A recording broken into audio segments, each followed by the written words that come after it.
brown envelope na may dalang resume, naglalakad sa Makati. Sobrang init. Akala ko kapag graduate ka, kapag CPA ka, ang bilis mong makahanap ng trabaho. Na-realize ko lang na hindi pala. Bakit? Kasi napakahina ako sa English. So sabi ko, siguro kaya hindi nila ako natatanggap kasi hindi nga ako marunong sumagot ng sariling comprehension. Tapos yung mga sagot ko pa sa interview, malpa.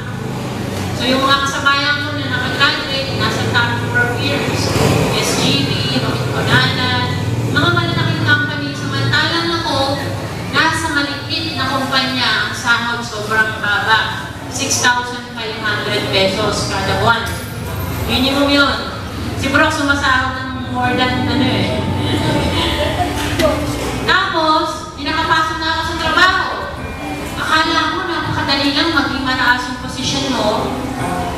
Pero hindi rin pala. Kailangan mo rin palang i-strengthen yung skills mo. May background music.